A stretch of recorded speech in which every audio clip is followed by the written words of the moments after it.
سعداء أن تكونوا معنا في الإرساليات والجسور. Welcome to Bridges for Mission. Bienvenue au Pont pour la Mission. 歡迎聆聽宣教橋梁。ยินดีต้อนรับสู่สะพานพันธกิจของพระเจ้า Well, hello, everyone. Welcome to Bridges for Mission. This is Reverend Sandra Dorsonville, one of the co-creators of this podcast. And I'm here with my collaborator, co-creator as well, Minister Nicole Cox.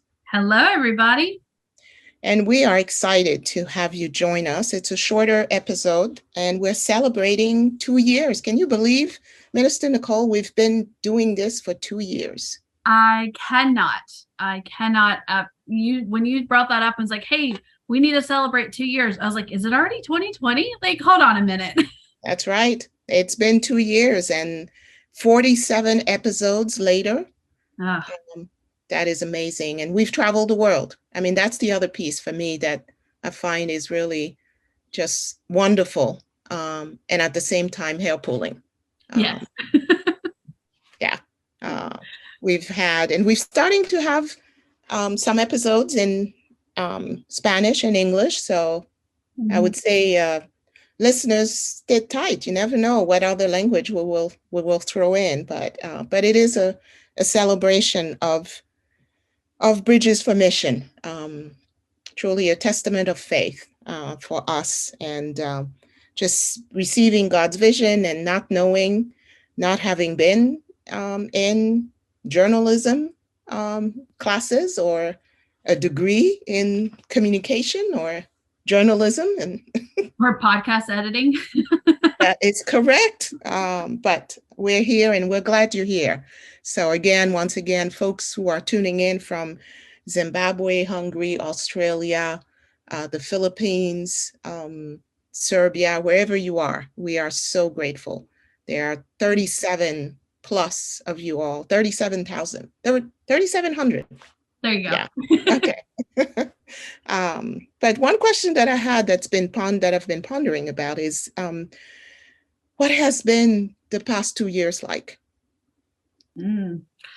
There's been so much just in general, but I think one of the biggest blessings for me with this podcast, being new, when I stepped into this role at IAM, but being new to the world of international service, of traveling internationally and things like that, it has been such a blessing to hear the different stories, the different experiences, the advice that has come from all over the world, from all of our different guest speakers that we've had. It has been such a blessing to hear those and to absorb those and to add things to my own toolbox as I have grown in this position, as I continue to grow in this position. But just the willingness of all of our guest speakers to lay their experience on the line and to say, this is what it's really been like, and to not sugarcoat it, and, to not make it all happy-go-lucky, when serving internationally isn't always happy-go-lucky. You have struggles and you have stresses, but just that honor and that blessing to hear those stories. And I think for me, it's been the vulnerability that we've heard from some of our volunteers, some folks who had never gone, and just their worries, and were in the willingness to share their challenges and, anticipating what it would be like to be a short-term global servant and to be immersed cross-culturally and to see transformation happen afterwards when we've had debriefings with them. But them feeling the willingness to be vulnerable with us, and knowing that God is at the center, and to just their steadfastness and obedience to service, to being sent, however God has decided to serve them. But that's been really interesting. And then I will always go back to when we interviewed the young adults, the summer 2021, and the lessons learned, and how impactful that was for my own journey as leader in short-term mission and all that. But what does it mean in 2022 and in this century, and how we say to the younger voices that, yes, you're welcome. And what does that mean? And the younger voices telling and really being a little bolder. And I just love it. The boldness that we've been able to see, and truly have that table, that Jesus table, open and say, okay, here it is. Now make your footprint.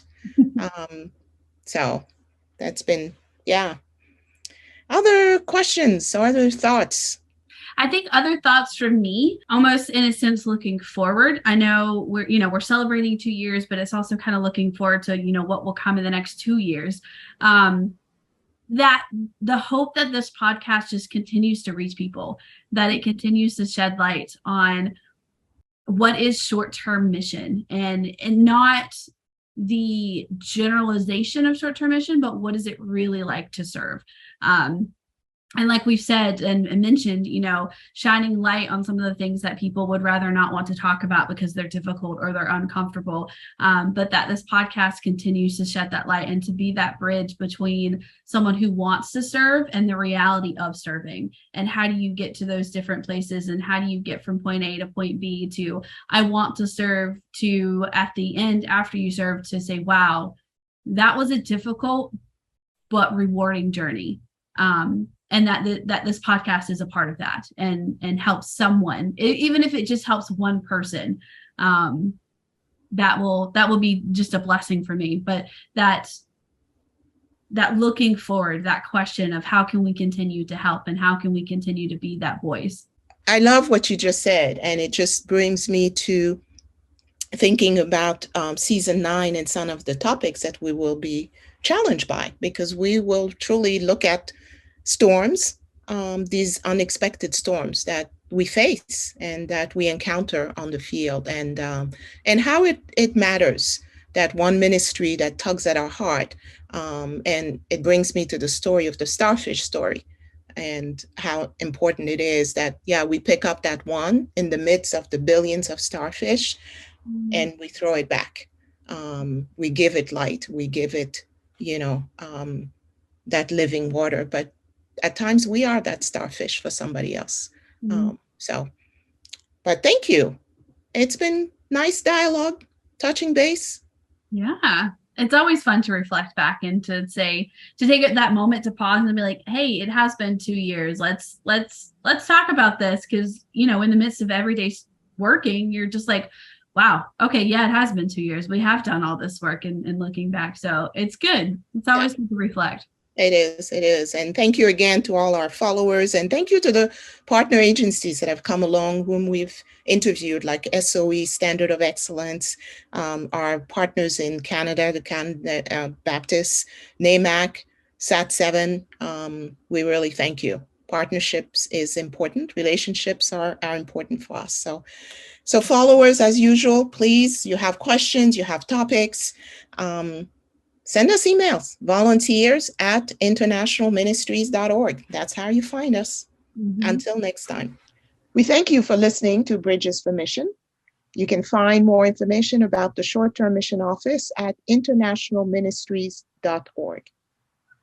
Also, don't forget to get a hold of the new Leader's Guide entitled Short-Term Mission Team Essentials Together on the Journey. You can find this on Amazon, Barnes & Noble, BookBaby, and that we are so glad that you joined us today. So thank you for all the subscribers and from listening from all continents. Thank you and have a good one.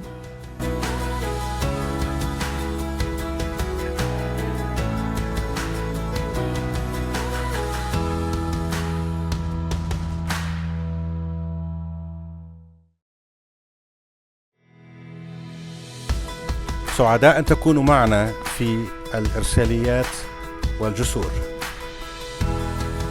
Welcome to Bridges for Mission. Bienvenue au Pont pour la Mission. 歡迎聆聽宣教橋梁。ยินดีต้อนรับสู่สะพานพันธกิจของพระเจ้า Well, hello, everyone. Welcome to our Bridges for Mission. I'm Reverend Sandra Dorsonville, and I'm here with Minister Nicole Cox and our guest this morning or this afternoon, this evening, whenever you are tuning in for us is Reverend Rob Kirkback from the Great Rivers region. He is the interim associate executive minister for the American Baptist Churches of Great Rivers region, and he's also the senior pastor at First Baptist Church of Highland in Illinois. Well, welcome, Reverend Rob. Thank you. It's good to be with you today. It is wonderful to have you. So as we usually start our podcast, we ask our guests to just tell us a little bit about themselves, whatever you feel comfortable sharing with our listeners who, again, tune in from truly all continents at this time. Sure. So you've highlighted the work I'm doing currently, working for the Great Rivers region and serving a church in Highland, Illinois, which is near St. Louis. And almost all of my ministry to date has been in or around St. Louis, Missouri, here in the Midwest. So it's an interesting thing being raised in the Midwest and then traveling around the world, because the Midwest is not as diversely populated as other places in the United States. Hello, Reverend Rob. It's so good to have you with us today. As we start our conversation, our first question for you is, can you share with the listeners the value of being prepared as God's servant? Yeah, so I think generally in ministry, preparation is something that we're taught not only academically, but spiritually to be prepared. Christ tells his disciples they should consider the cost of discipleship before they get in. I'm reminded of Jesus saying to his followers, you wouldn't begin constructing a tower unless you knew the cost up front.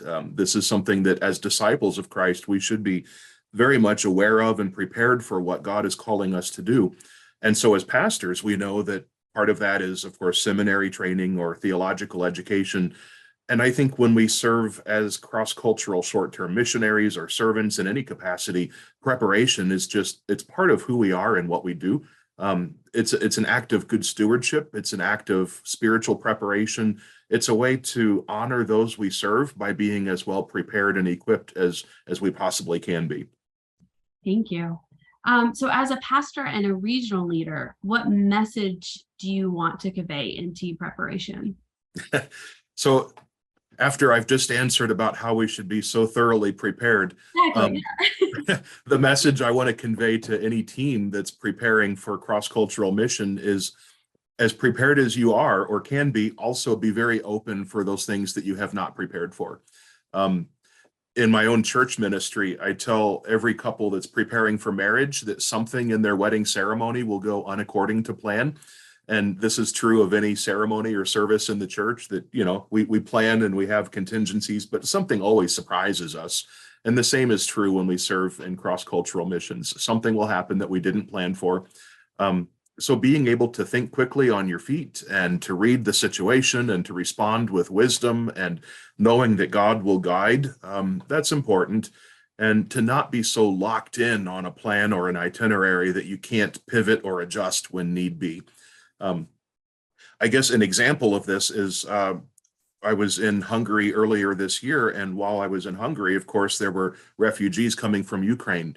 And so the purpose of our trip was not at all to do with refugee resettlement, but in an instant, the whole focus and purpose of the trip can change based on the surroundings. So just being able to be flexible and adjustable and also prepared is it's just foundational. So wonderful to hear that level of preparation and the value of it that you share and that you really embrace. I remember when we first met and, we had the weekend of preparation for that very first trip that your church was really preparing. And some of the question that we had from members, like, how should I pack? What do I pack? How much luggage do I bring? And I remember you saying, whatever you bring, you need to be able to carry. That's right. Bring as much as you want, but carry all that you bring. Yes. Yeah. And even with that, some surprises that you found when you were, I think for our listeners and the season that we're in now is really looking at the challenges that we face while we are serving and while God is, we're meeting God on the mission field. What do you feel is missing for teams who don't prepare before traveling? I can't imagine not preparing. it has to be a feeling of walking completely blind into a space without, and the preparation you mentioned, of course, how do we pack? How do we, prepare our luggage? That is so important, but it's what will the weather be like? What will the climate be?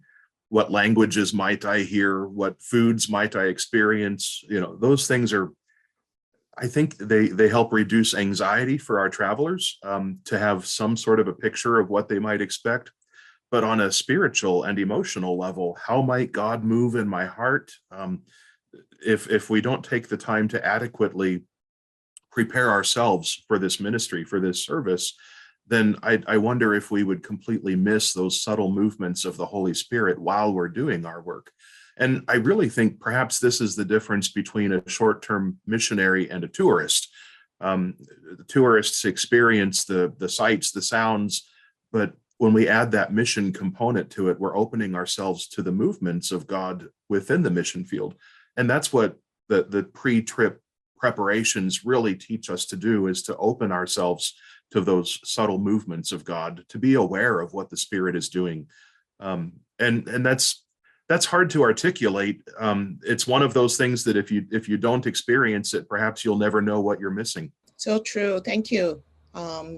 You really speak to one of the standards that we abide by being accredited by the standards of excellence, to remain God-centered in all that we do as God's servant when we go and serve alongside our partners and folks who've been serving in cross-culturally much longer than our short-term visit. I think that's one of the things that critics have about short-term volunteers at times, that they just come and almost like a flyby, but the depth that is needed and with the preparation that through us and at the short-term mission desk with International Ministries and all of our US-based partners and churches and teams, we really embrace and espouse and just engage in that depth of knowing that God is already there and waiting for us to come with our skills. And it is so beautiful when we see it.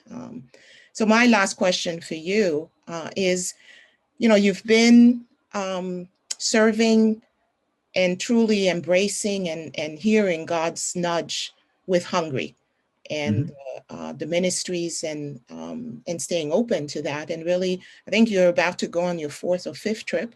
How has that evolved for you, that heart preparation, soul preparation, physical preparation? So I think the evolution is sort of it's a deconstruction followed by a reconstruction. Before every trip, each individual trip, and also as a whole, I tend to have in my mind how I think the trip will go. I anticipate what to expect. And then through the process of preparing for travel and then experiencing the travel itself, it's so common that what I've anticipated is deconstructed because God has something completely different in mind. And so it's a humbling experience that every vision I have for a trip can be completely redirected by a God who says, no, I really want you to do this instead. That's sort of the evolution, I think. And I see this with team members as I've led teams into Hungary, that they all have in their minds this vision of what they will be doing and how they will be serving. And it's quite a remarkable thing to see where God says, no, I know you've made your plans, but I have my plans and I'm asking you to conform to my will. And we see this with the team members one by one as they deconstruct or allow God to deconstruct the ambitions or the plans they've made for themselves, and to be humbled into service. And then to come home with a completely different story than what they had anticipated telling before they left. And this has happened to me each time I go. I have, before I leave, what I think I'll be sharing with people when I get back. And invariably, I come back with a completely different and even more wonderful experience than what I could have anticipated. So I think, an element of the pre-trip preparation, as I said, is just being open and humble and knowing that as trained and prepared as we are and as we should be, we have to be open also to allow God to take us in another direction entirely. And that sense of humility and servanthood is probably the most essential thing we can take with us when we serve. Just wonderful. Thank you. Thank you. Thank you. Minister Nicole. Yeah. I'm laughing to myself a little bit because as you're speaking, Reverend Rob, it reminds me of that saying, humans make plans and God laughs. Right. Because I feel like that's what it is a lot of the time. We prepare as best we can. We go through all the steps, we get everything in line. We've got our checklist.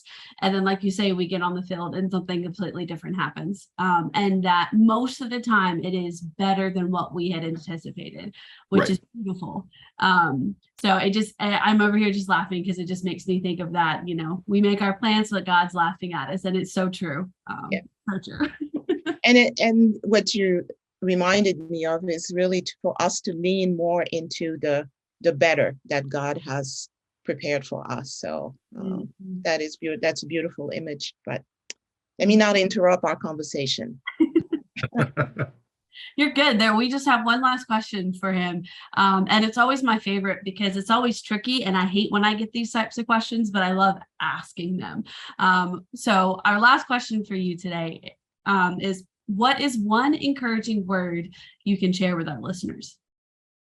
So if I really have to narrow it down to one word, it would be trust. Yeah, trust. Trust the process when training and preparing for a mission trip. Trust that God will guide and lead while you're serving in the mission field. Trust that God will place the right people in the right places to help support you as you're serving. And trust that God will use you in ways that will be completely unexpected. So that would be it. Just trust. Well, thank you. We are so delighted to have had you. Trust in the joys, trust in the challenges, trust in the unexpected.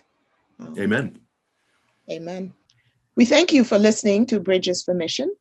You can find more information about the Short-Term Mission Office at internationalministries.org. Also, don't forget to get a hold of the new Leader's Guide entitled Short-Term Mission Team Essentials Together on the Journey. You can find this on Amazon, Barnes & Noble, BookBaby, and that we are so glad that you joined us today. So thank you for all the subscribers and from listening from all continents. Thank you and have a good one.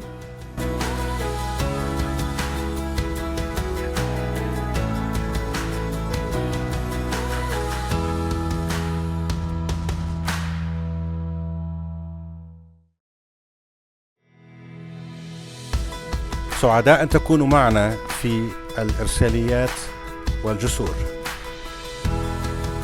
Welcome to Bridges for Mission. Bienvenue au Pont pour la Mission. 歡迎聆聽宣教橋梁。ยินดีต้อนรับสู่สะพานพันธกิจของพระเจ้า Well, hello, everyone. We are so glad that you have joined us. Bridges for Mission. We are in season 9.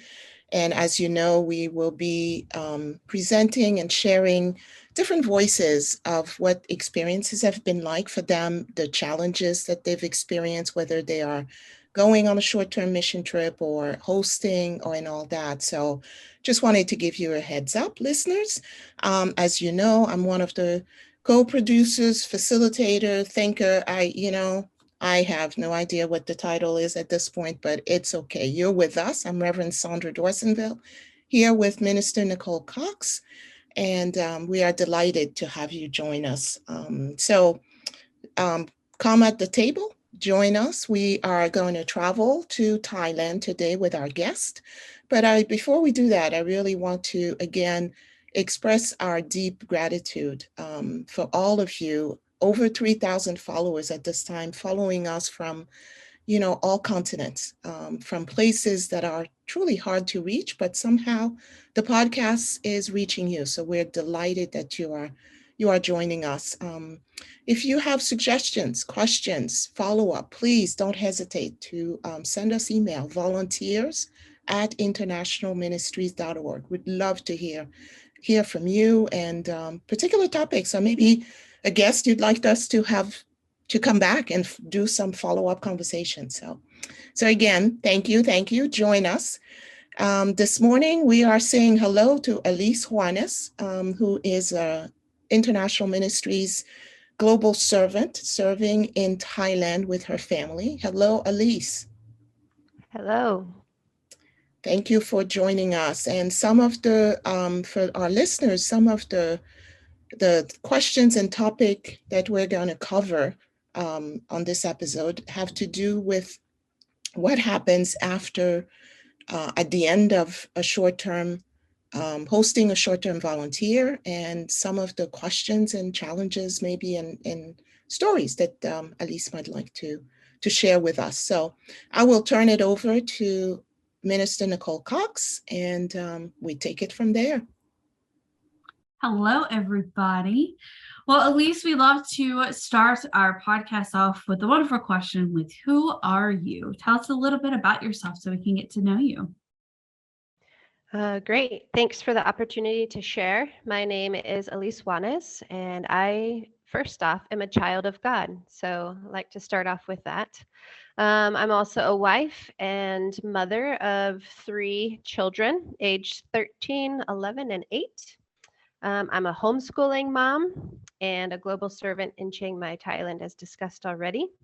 And I'm a big fan of missions. I actually started my missions journey with short-term missions in high school and college. So it definitely has a special place in my heart and is a big part of my story and who I am. Thank you. Thank you for sharing and how short-term mission really impacted your life and the story and where you are now. My follow-up question to that is, when you hear the word debrief, what does that mean for you? Yeah, debrief is a term that I first heard pretty much during my short-term missions experience.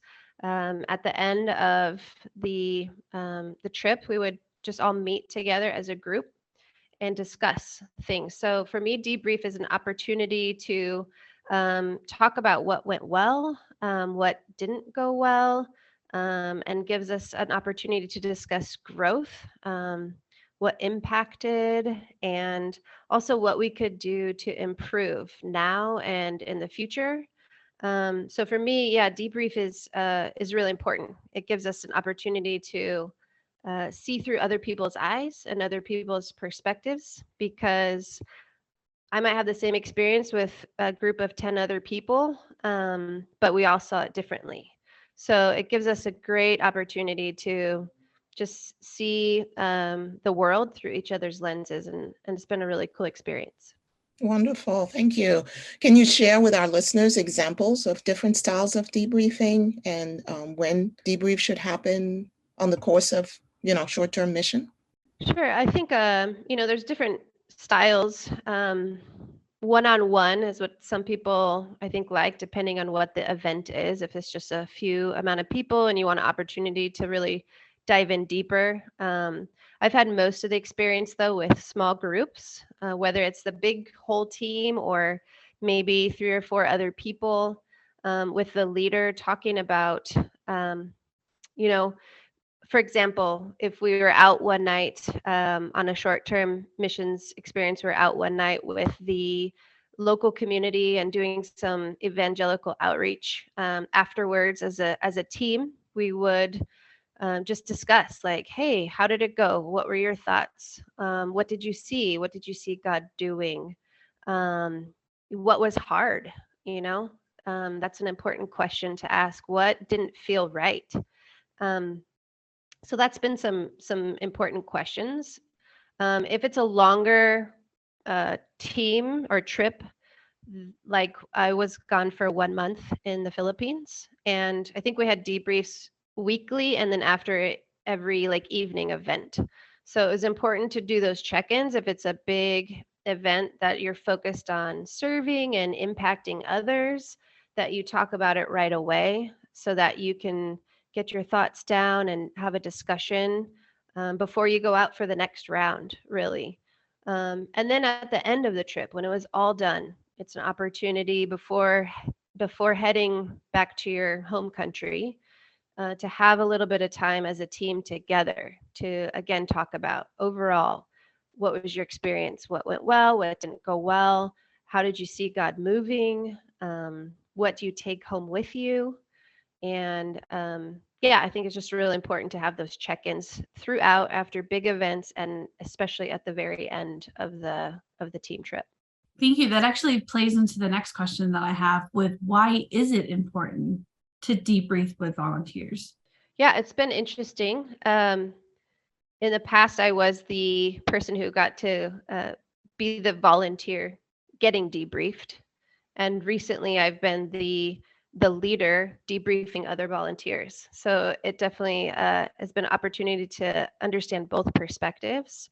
I think as the person who experienced the trip and is the volunteer and is debriefing, it's important to have the opportunity to just really discuss your feelings and your impact. It can be really confusing sometimes. So just some of the heavy stuff that happens sometimes on short-term trips, the good things and the hard things.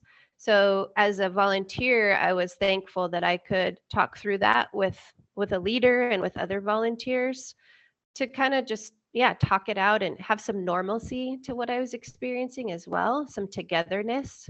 As the on the reverse end, as the leader leading volunteers, it was a great opportunity for me to understand what they're experiencing and to talk to them from a different perspective, being able to have like their perspective of an outsider looking in to what's happening in my daily life, and being able to really pour into those things and answer questions, and also even have an opportunity to change some things, like I'm not understanding this, or the time with the kids, for example, some volunteers that were here helping with some of the kids, it's really difficult. Their language barrier is hard. How can we help overcome that, and also help the volunteers know how to connect better too? So it gave me an opportunity to change some things up and to provide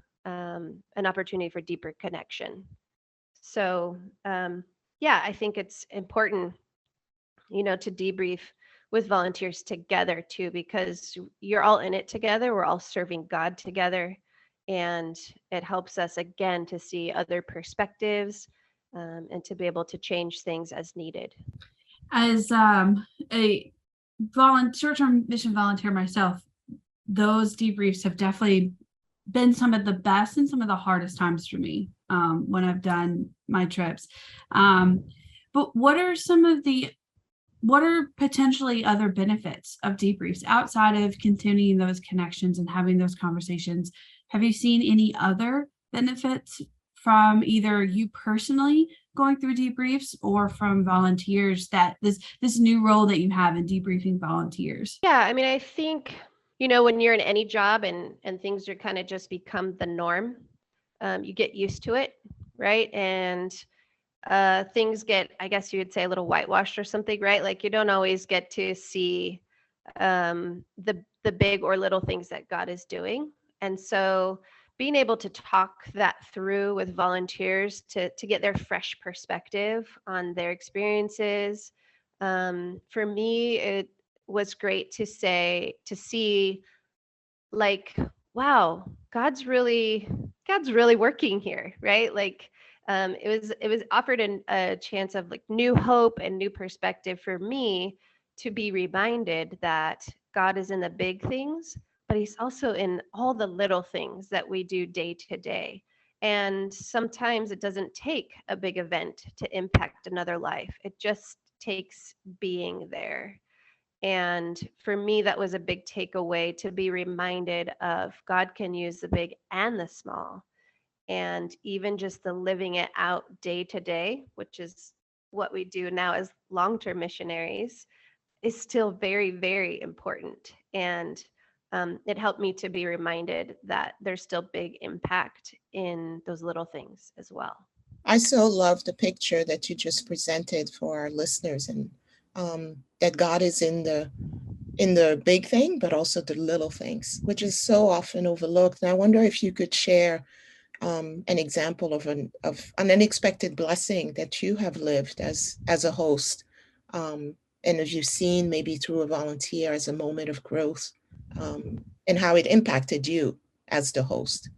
Yeah, I mean, with our first hosting experience, even from the gate, we picked up our volunteers at the airport and the questions were rolling, right? Like, what's your story? Why are you here? And how did that come about? And I loved it. Like, it was just a great opportunity. Number one, a blessing for me to be reminded of my story and what God's done in my life. And also an opportunity to share and give hope and perspective to their lives as well.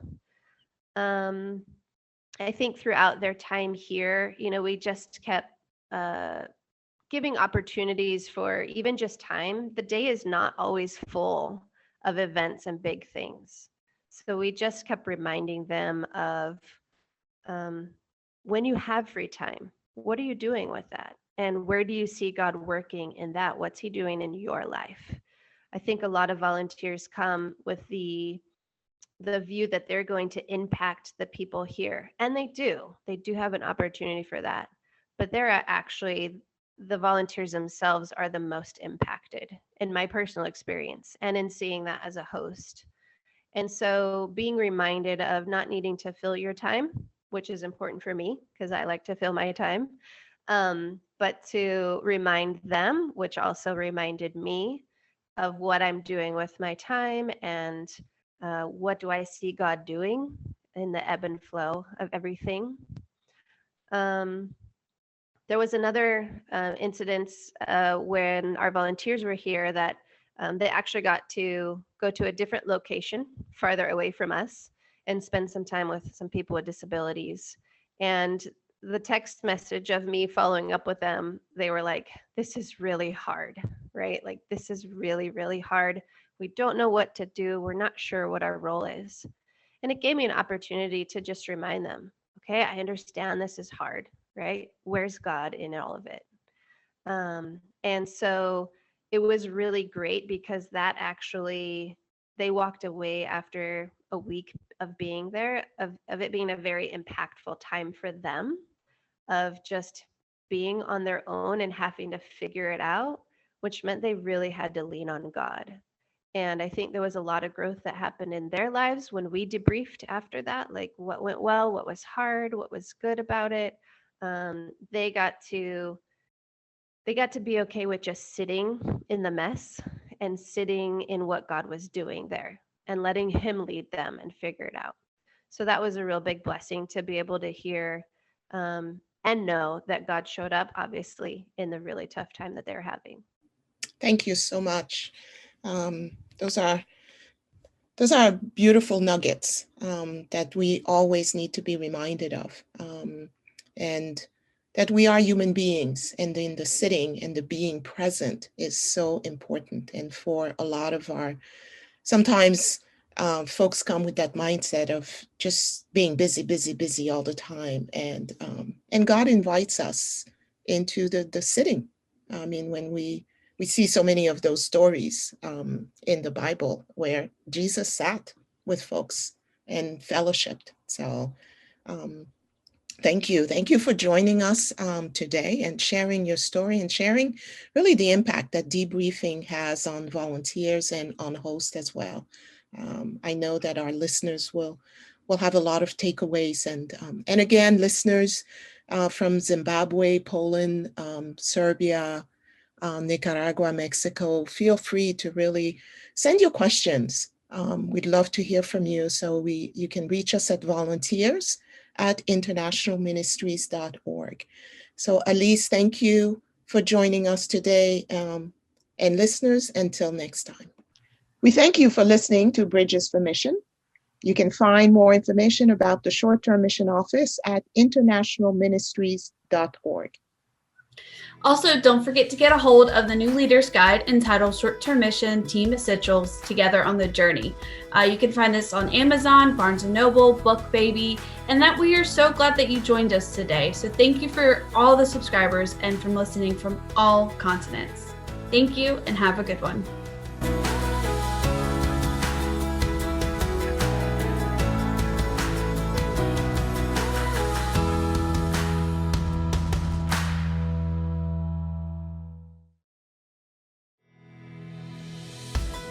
سعداء أن تكونوا معنا في الإرساليات والجسور. Welcome to Bridges for Mission. Bienvenue au pont pour la mission. 歡迎聆聽宣教橋梁。ยินดีต้อนรับสู่สะพานพันธกิจของพระเจ้า Well, hello, everyone. Bridges for Mission, here we go again. And today you are in for a treat. I have to say, listeners, you really don't want to miss this one. I mean, we say that, Minister Nicole, we say that all the time, right? Each of our episodes are just so beautiful, but this one especially. So I would say grab your beverage, your tea, coffee, water, while we're doing our introduction. But we have a special guest with us today. Bill Pope is with us. And it's a name that you want to write, you want to know who he is and who he represents and his ministry and all that. And we'll tell you more. And he will introduce himself as well. As you know, we're in our season 9. We just celebrated 2 years of having Bridges for Mission.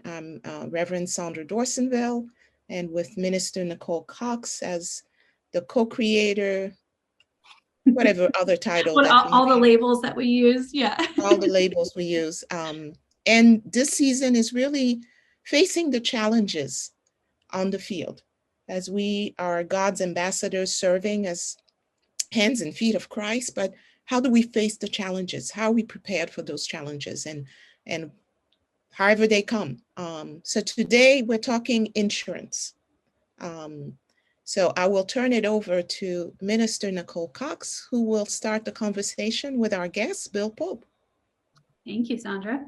Yes. So like I say all the time as well, today's just a day for repeating, I feel like. So as we usually start off with our podcast, we love to ask the question, who is our guest? So Bill, please introduce yourself to our listeners. I'm a believer in Jesus Christ and happily married for 41 years.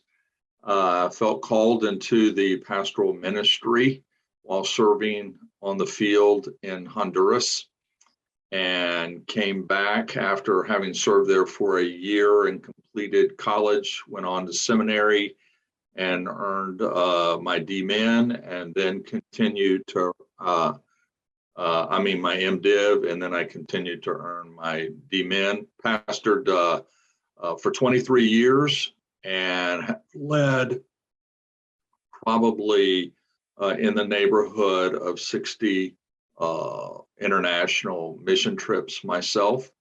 And so when the Lord was calling me out of the pulpit ministry and more into the bivocational ministry, I was looking for an area that I could serve in the area of my passion, and that was missions. And I think when people hear insurance, I don't know if it's their blood pressure drops or their blood pressure goes up. I don't know which it is, but there's not a level of enthusiasm. But if you understand that insurance is a promise, then you can understand the ministry and how insurance fits into the ministry of missions, whether it's domestic missions or international missions or long-term missionary service. And so I wanted to be a part of something that, like the gospel, is a promise based on the foundation of what Christ has done for us. But I wanted to be a part of ministering to people in a way that was faithful as well. And so insurance was a good fit for me. And so in 2005, we started Mission Safe. And by God's grace, we now are able to participate with churches and ministries, schools that are serving all around the world. So it's been a great blessing. Amen. It definitely sounds like a full and very exciting life. Thank you for introducing yourself. So staying on that topic of insurance for volunteers, how crucial is it for short-term volunteers to have adequate emergency insurance when they're serving outside of the U.S.? Really, I think that's a common question because so many people immediately jump to the worst case scenario. I'm away from home, something critical happens, it's an emergency. Oh my, what do I do? And I think the answer to that question is based on what you have done in preparation for that moment. It's not just in that moment, what can you do? It's what's been put in place for a moment. I mean, let's take the words of Esther, for such a time as this, what has happened ahead of time. I think the first thing is to understand that what I'm about to say is true both for international travel as well as domestic travel. I think, first of all, that having the right type of coverage with the right benefit amounts in place and the right types of benefits in your plan really shows a proactive approach to caring for the traveler. It really shows that the ministry has taken seriously the ministry of shepherding and caring for those that are traveling. So it's a proactive rather than in the heat of the moment just reacting. And that ability to demonstrate proactiveness really brings confidence to the family members of those that are dealing with the emergency. Everyone knows that you can't just bubble wrap people and send them out on the mission field, that things happen, but they really want to know, have you proactively done everything that you can to be prepared for that moment, or are you just shooting from the hip and reacting to everything? So that's my first part of the answer. I think the second part deals with a little bit more of the legal side of things, understanding that the percentage that the ministry or the sending organization controls the agenda of the trip, whatever that percentage is, if it's 50-50, if it's 100%, whatever it is, that is the percentage of responsibility that the ministry is going to bear. Everybody kind of starts wondering, well, who's at fault? Who's at risk? And is it the missionary overseas? Is it the organization that controlled the vehicle overseas? Or is it the hospital overseas? Or is it the church or the ministry? And just to cut through all of that very cleanly, the sending organization, to the degree that you control the agenda of the trip and the activities of the individual, to that percentage, you bear in the United States the legal responsibility for that care and the protection of that during that activity. And so having the right kind of care is really important, but it's essential for the ministry as much as it is for the individual. I think one of the things that needs to be included in that type of care is making sure that you're able to stay connected both to the sending organization from a communication, but also that your family or loved one can be involved in your care. So if you're overseas, how are they going to be able to get to you? How are they going to be able to be a part of the support and care while you are recovering? So those are, I think it's critically important that you have an adequate coverage, but it's in so many ways, not just the insurance benefit itself. Yeah, I think, and thank you for raising that and stating it in different ways for folks to really grasp the depth of it, because we often forget, and it ties in with a question that we have later as far as duty of care. But for a loved one who's left, let's say in the US, and then the volunteer, the relative is serving and being God's ambassadors, far away, thousands of miles away, and hears of an emergency that has happened. So the interest becomes that bridge builder. Yes. But who's the responsibility? Who bears the responsibility, and who, and how do we navigate, and how do we help walk with everybody concerned as well? What would you say? Just a miracle. Let me just briefly Sure. share just a miracle with you in that. Young woman was traveling with a group, and she was in Tanzania and was serving there. And she began to have pain in her abdomen. And so the local doctor was treating her for different reasons for her symptoms.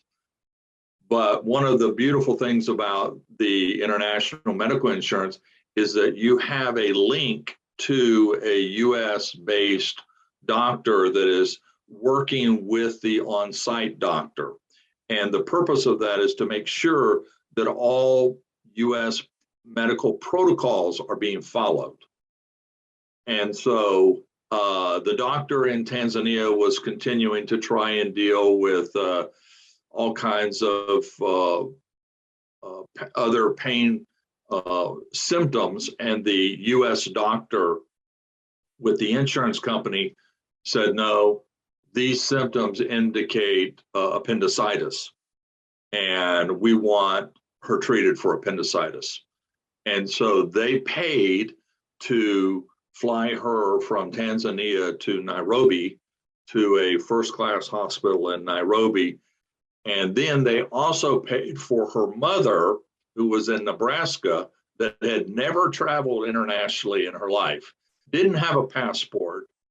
And so they worked to help the mother get a passport, fly to Minneapolis, then from Minneapolis, fly all the way to Nairobi to be with her daughter for the surgery for a ruptured appendix. Wow.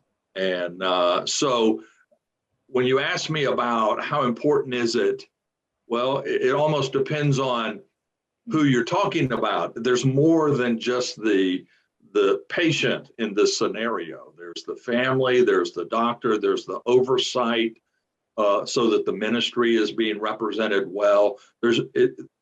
So it is vitally important to each partner of the person that is on the mission trip. Thank you for this example. Thank you so much. And with that, would you say, what are two critical insurances that volunteers need to have when they are going as God's ambassadors, serving and being the hands and feet of Christ? Well, we've mentioned one called Family Reunion. That's where there is a separate bucket of money. There's a bucket of money that pays for the medical expenses, and then there's a bucket of money that pays for getting a family member united with the patient. I think that's an important one because there's it shows that the ministry has had the foresight to recognize the need and the validity of the family community in the care and well-being and healing process. And so I think Family Reunion is an important one. And then another one that I think is unique, but vitally important, it's called a continuation of care.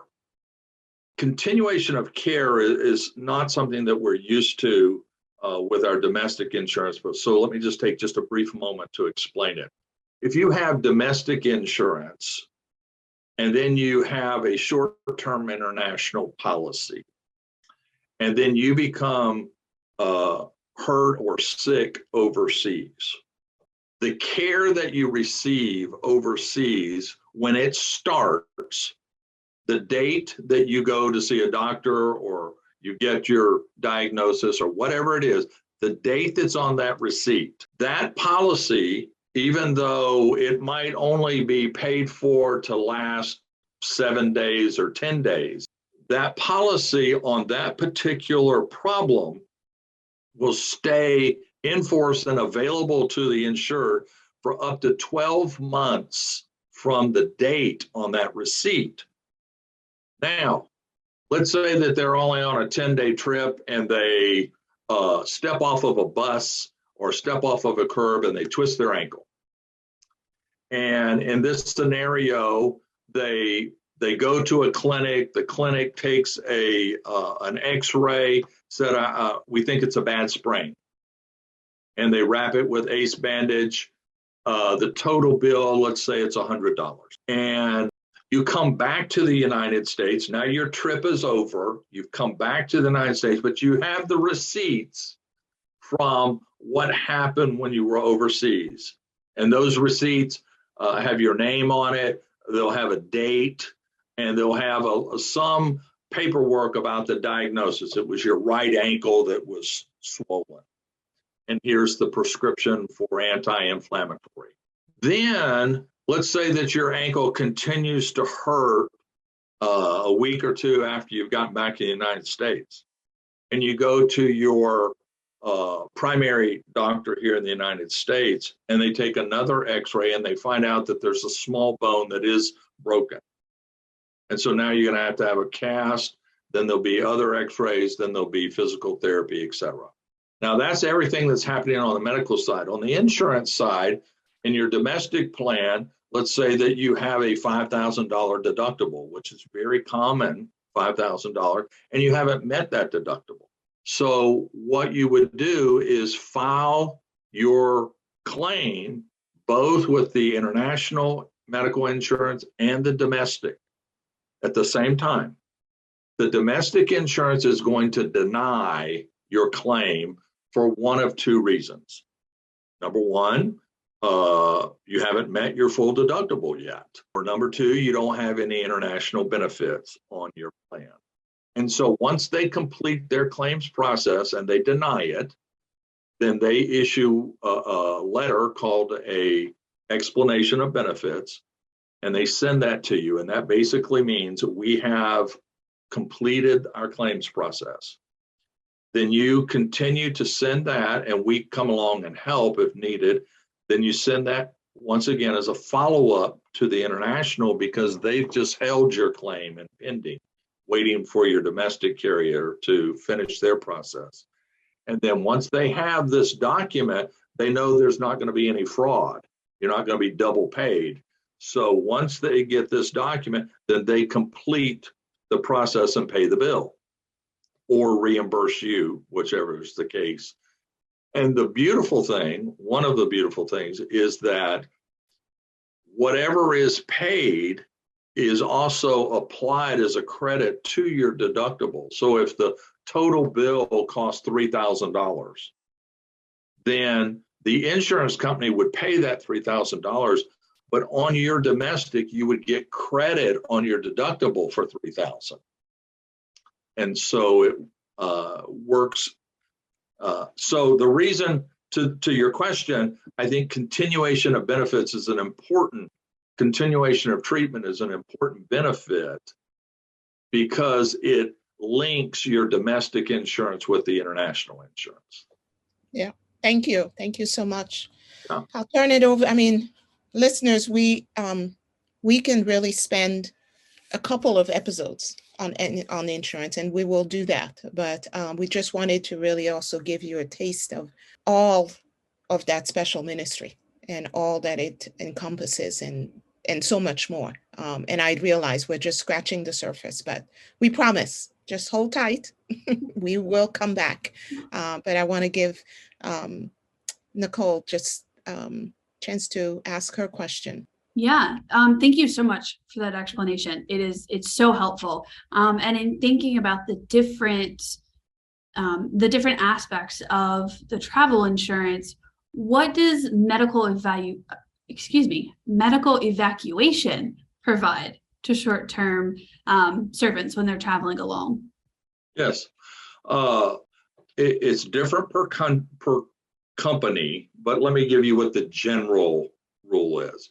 So when a person has an injury or an illness, and the standard of whether it moves to an emergency evacuation or they try to treat it locally is when there is the risk of loss of life or loss of limb.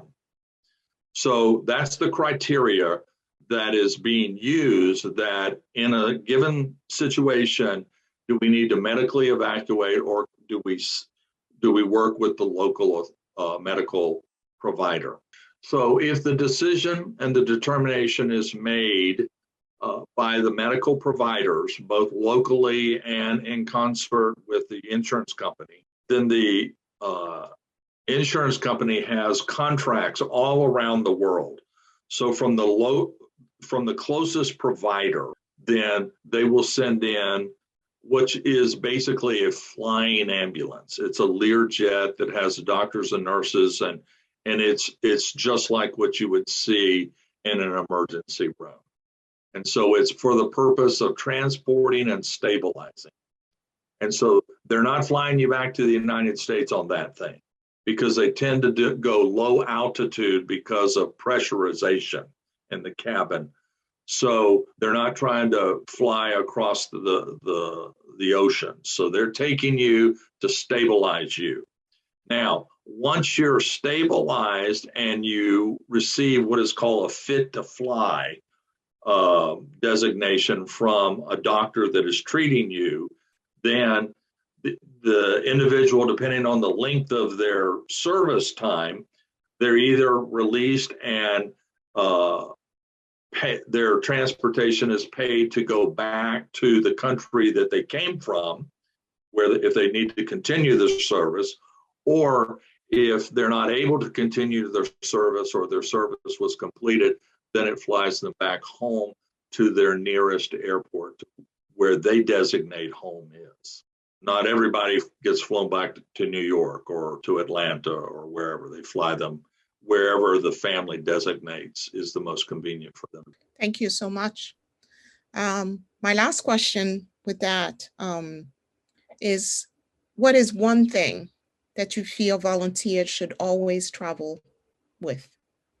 If there is such a thing as just one thing, but. Yeah, sure. Well, I'm gonna pull a fast one on you here. I'm gonna have one thing inside of another thing, okay? Go for it. You gotta have your passport, and I know that sounds silly, but until you've experienced a medical emergency, what you don't realize is that when you are admitted into a hospital, they take your passport. So if you don't have a passport, they're not going to admit you. So you have to have a passport to be admitted. And that is their guarantee of payment. So I would have my passport, but inside of my passport, I would have my medical ID card, because it has all the contact information that the hospital will need to begin the payment process. And you want to get out of the hospital as soon as you can. And if you don't start on that on the front end of your admitting process, if you wait till the back end, then you're going to end up staying extra days that really weren't needed, and they're costly. So I would have my passport so that it could function as what the hospital will accept as payment up front. And secondly, I would have my medical ID card inside my passport. Wonderful. Thank you. I think our listeners have a lot. They received a lot of information, and the clarification around medical evacuation, which is often, one of the questions that we get. Yes, it is. And just understanding that it's really to stabilize the situation, the medical condition. Yes. Yeah. So, but Bill, we'll have to have you back because I know it'll be a treat. Thank you. We just scratched the surface, but we really wanted to let our listeners, who at this point, I don't know if folks realize, we are close to 4,000 followers. Praise the Lord. Praise the Lord. Praise the Lord. People are wanting to know more, are thirsty for more information. So if what you heard generated some additional questions, please send us an email, volunteers@internationalministries.org. And those are questions we can come back and have Bill answer them and be part of that table conversation with us again. So once again, thank you, Bill, for today. Minister Nicole. My pleasure. Thank you. Any last word? No, just thank you so much. The explanations were fantastic, and I look forward to the next time you're with us. I do as well. Thank you. I pray the Lord's blessing on each one of you and those that are listening as well. Thank you, Bill. We thank you for listening to Bridges for Mission. You can find more information about the Short-Term Mission Office at internationalministries.org. Also, don't forget to get a hold of the new Leaders Guide entitled Short-Term Mission Team Essentials Together on the Journey. You can find this on Amazon, Barnes & Noble, BookBaby, and that we are so glad that you joined us today. So thank you for all the subscribers and from listening from all continents. Thank you and have a good one.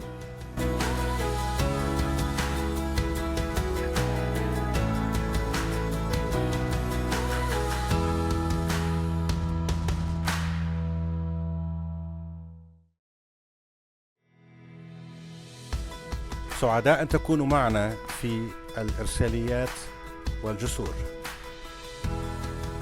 Welcome to Bridges for Mission.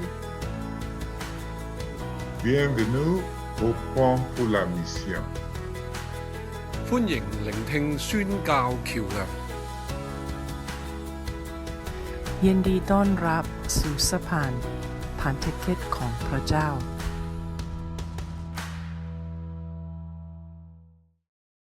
Well, hello, everyone, and we are back with Reverend Dr. Bill Pope from Mission Safe. I know some of you listeners have listened to the first episode when we had Dr. Pope with us, and we needed to have him back because insurances are an important topic for us to cover when we are serving and being the feet and hands of Christ abroad, but needing to do it safely and knowing that the safety net is there. But oftentimes our listeners and travelers and eager servants may not really know what to do, how to do it, how to begin, and then follow up. So Bill, we are delighted to have you back. Wonderful to be with you. And let's just get going. So as a follow-up question, can you share again with us briefly the top emergency insurance short-term mission volunteers need to purchase? What do they need to have?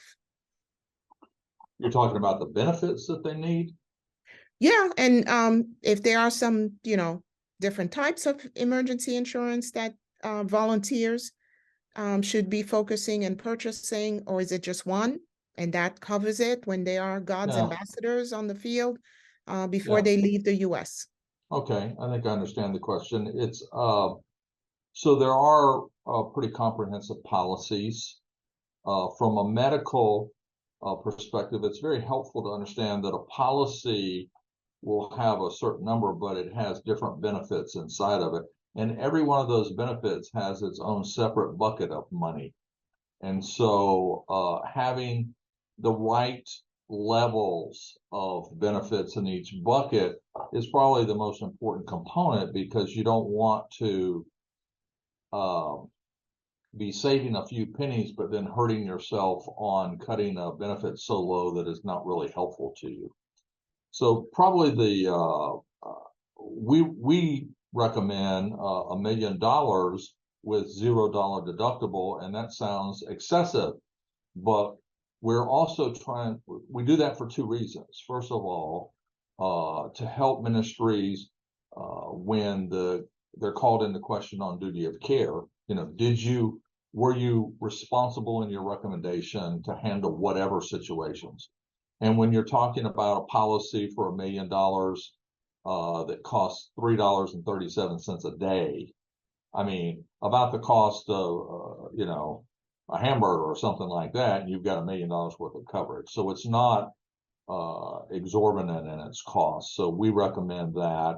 And then it needs to have some benefits in there like an emergency medical evacuation. And the reason that that's important is so that if something in the extreme happens, that there is a process in place. And so the insurance company needs to have a good, clear process of how do you get in touch with them to notify them, and how can they help you in the heat of that moment. A lot of policies out there, you're sort of on your own, and then you report when you come back. You really want a policy where they're engaged with you in the moment and helping make the decisions. And that's especially important in continents like Africa, because insurance companies have contracts with medical flight companies, and they have them in regions of the world so that they can respond quickly. But it's especially important in Africa, because in Africa, some airports and places won't work with companies that they don't already recognize. So you know, if you have contracts with European countries, that might be great for Europe, but that might not work if you're flying into Africa. And so you want a company that's kind of standing up and has a division of their company that just works with medical evacuations, because it's a specialty unto itself, as opposed to a claims department and a sales department and a customer service department. So those are some of the things that I think are really very helpful. You also want a feature that has, in concert with their emergency medical evacuation, something called family reunion. So if you're going to be medically evacuated somewhere, we all know how comforting it is to have a loved one with you. Well, you want the expense of getting that loved one to be able to join you and to stay with you, because they'll have lodging and food and transportation costs. So you want to make sure that the emergency medical evacuation services include allowing for covering the expenses of a loved one to join you. Thank you so much for that summary. That was extremely helpful. And in thinking about the different things that the insurances cover, we're still currently in a global pandemic. COVID is still here. So with the emergency insurances, do they provide coverage for short-term mission volunteers with COVID-related situations while they're serving? Great question. Let me fall back to what I said. When a policy is put together, it has a list of benefits, and all of these benefits, it's easiest to think of them that each benefit has a bucket of money associated with it. So there's a bucket of money for medical expenses. Then there's a separate bucket of money, the one that we recommend so many. It'll have $1 million for medical expenses with $0 deductible. Then it'll have $1 million for medical evacuation. So that's a separate $1 million. Then there's another bucket, because COVID these days is now being just considered as any other medical expense. But it normally has associated with it quarantine expenses. And so you want to look for a policy that has quarantine benefits. That's a separate bucket of money. So one that we use has $3,000 in that bucket. So it can pay up to 10 days, $300 a day for your lodging and your food and any non-medical quarantine related expenses. So you've got $1 million over here for the medical. COVID is treated just like a sprained ankle. Okay, it's a medical, been diagnosed, there's a test or there's a diagnosis for it, and get the receipts and you'll get reimbursed for that. But then separately, in a separate benefit out of a different bucket of money within the same policy, there's quarantine expenses. So with COVID, that's really the unique distinction of dealing with COVID, is the coupling of it with quarantine expenses. Yeah, which is so important because, when you think of COVID, you just think about the symptoms and being sick. It's not always the quarantine that comes after it, because depending on the country of service, it's, you have to Absolutely. test negative. And for some people, that may take a couple of days after symptoms are gone, or it could take longer. So it's definitely one of those unknown factors of Right. what am I doing? And when you're sick, you don't want to have to deal with that. Like, that's the furthest thing from your mind. So doing that preemptively, it's such a good thing. And it's very you're having to deal with the schedule changes because you didn't anticipate. You're thinking I'm going to get back on the plane and go home, and now all of a sudden, now the domino effect of that quarantine decision changes a lot of things that you're dealing with, and you don't want to have to deal with worrying about, am I racking up all these expenses that I didn't anticipate? Correct. Yeah. Yeah. No, thank you. Thank you for that. So I think in continuing that a little bit, what are some of the typical misconceptions that volunteers assume is covered by emergency insurance? One of the things that they assume. In the heat of the moment, I'm going to list them out for you, okay? Not in any specific priority, but in a list, a short list, but important.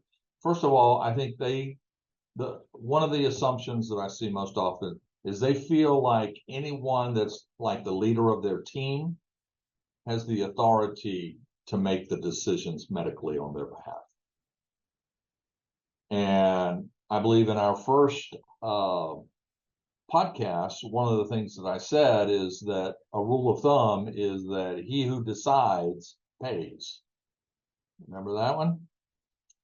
So it's very important, if your assumption is that anybody on the team or anybody from the church or the ministry can make this decision, then you are inherently assuming an expense and a risk that is not wise.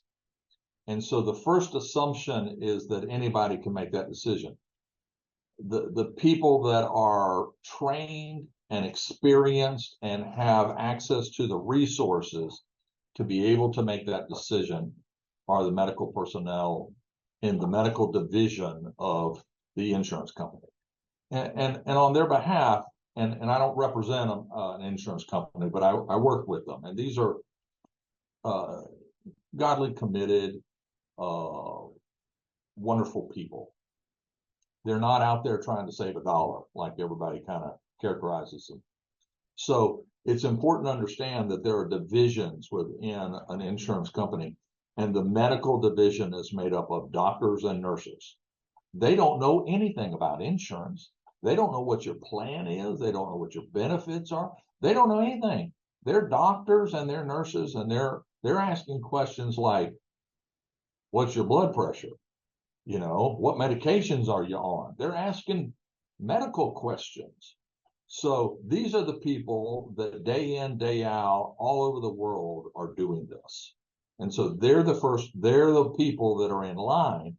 So getting easy access to them is so important. That's why I said that's a part of the right kind of policy, that you have easy access to the people that can make the decisions for you.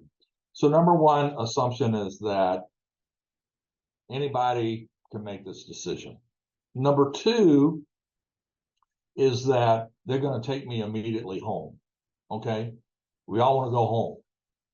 And they need to understand that these emergency flights are like ambulances. So they're an ambulance that flies instead of rolls down a road. And so they're going to take you to the nearest appropriate facility to get you stabilized, because you wouldn't be needing their services unless you were in serious medical jeopardy. Because the two criteria for ordering that flight is impending loss of life or impending loss of limb. So those are pretty serious situations. And so they're not going to be flying you back to the United States immediately. They're going to get you stabilized, and they're going to fly you to a hospital that meets U.S. vetted standards.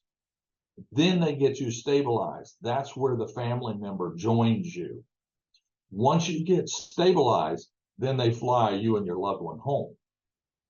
And home could be East Coast, West Coast, doesn't really matter. All right. So it's a staged event rather than, or if for some reason you're making a remarkable recovery and you had a longer trip planned, then they would fly you back to the country of origin that they picked you up in, one way or the other. Third assumption, it does not work like 911 in the United States. I think people assume we get in touch and then, 911, that's what we're used to. Overseas, there's a process that everybody is working very diligently on and nobody's slacking, but there's a longer process than just a 911 emergency where an ambulance rolls out of a fire station to your house. Okay? They have to get flyover permissions if they're flying over different countries. They have to ensure that the airport, believe it or not, there's going to be somebody there to turn the lights on. Okay? Because airports in other countries don't have the volume of airports that they might be used to. They might have one flight a day in and out. And so they turn the lights off. People go home. Okay? They kind of work a 9 to 5 and they turn the lights off and go home. And so all of a sudden you've got an emergency situation. They've got to contact the person to come back and man the airport, turn the lights on the runway so that they can see the land. And so there are a lot of these logistics that have to take place regionally. And so people need to understand that there is a process that is happening that's a little bit longer than what they typically are used to with the immediacy that we enjoy here in the United States. So wonderful what you just said as far as the logistics and the assumptions, because when we're sick, we definitely expect that 911 intervention and need to be taken care of. And I often, I think of also of the language difference. We might be in a country where the primary language is not our heart language, so needing to have that attended to as well. So thank you so much. That is a part of the service that is provided. So whenever they're, and the language, you're absolutely right. So whenever they're lining up the crew, the medical crew to come to you, not only do they have to be capable medical personnel, but they also have to speak your language and then the language perhaps of the country where they're picking you up and the language where they're taking you. And so that's why not just anybody can make a phone call and pull this thing off. You've got to be having access to understanding what happens at each stage of the process. And you really need the professionals involved to pull that off. And that's reassuring that there is that, there's time spent for that logistics that you might not be thinking about that, when you're sick, you want that heart language and be understood really clearly. So no, thank you. Thank you. Again, listeners, we told you that it's just a plethora of resources, information with Bill Pope and Mission Safe that he represents. And it is a delight. It really has been a delight to have you. So one last question that we have. What's the strong advice that you would want people to understand when it comes to, you're wanting to respond as a volunteer, as God's ambassador, serving cross-culturally in a country where your heart language is not the same, but then an accident happens or something? What's the strong advice you want the listeners to hear before we close? I'm going to pick the area that is least talked about, and that's claims. everybody is upfront interested in how much it costs, and then how much are the benefits, and how easy is it, and all of that.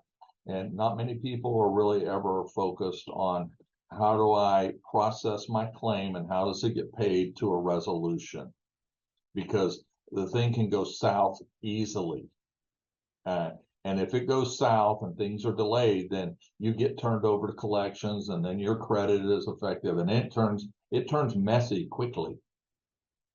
And so the one piece of advice, and it's not the most important, but I'm just picking it because other people are talking about other things. The one piece of advice is work with a broker. It doesn't cost any difference. You can go online, or you can work with a broker, and it's going to cost the same thing. Okay.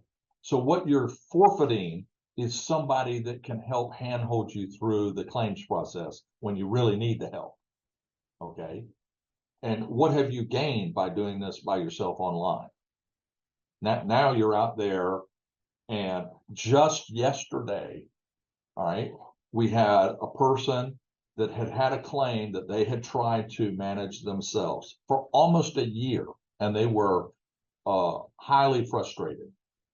We found out about it, and found out that the man had used a medical ID card that was 5 years old. And the insurance company had changed carriers in that 5 years. So all of his medical documents were being sent to the wrong insurance company, and the right insurance company had no records of him or his accident. And it just took, and he was so frustrated because he couldn't navigate the system. We got involved, and then within 24 hours, we're able to identify what the problem was, work with the people in the home office, and now his claim has been processed, and he'll be receiving his reimbursement check within a week. But the difference that a broker can make as an advocate for you, as opposed to you trying to navigate the system on the back end by yourself. One way will have you praising the Lord, and one way will have you very frustrated and thinking that insurance is of the devil. So I just encourage you, use a broker. Nice. Thank you. Well, you are, those God's angels to be sent at the right time, and we need to make the call. We need to do the asking, as the good book says, ask. Yeah. Well, it's as much an area of calling and service as when I stood behind a pulpit. And so I'm to do what I do as unto the Lord. And so you want brokers that have that kind of heart to serve. Thank you so much for joining us. Minister Nicole, we've done another one that will definitely be part of the gems of our episodes that listeners from all over at this point. Thank you, listeners from Tanzania, Zimbabwe, Hungary, Serbia, all over. Beautiful places, beautiful places. Thank you, thank you. Well, thank you for this opportunity. Our pleasure. And until we meet again, have a good one, listeners. This was Reverend Sandra Dorsonville, Minister Nicole Cox, and Reverend Dr. Bill Pope talking about insurance. Amen. Thank you so much for listening to Bridges for Mission. We are delighted that you joined us. This is a special time for us where we invite you, listeners from all over, to tune in and give us feedback. So you can reach us at volunteers@internationalministries.org. Also, don't forget to get a hold of the Leader's Guide entitled Short-Term Mission Team Essentials Together on the Journey. It's available on Amazon and Barnes & Noble. We thank you again for joining us today, and thank you to all of our subscribers and listeners from all parts of the world. Until next time.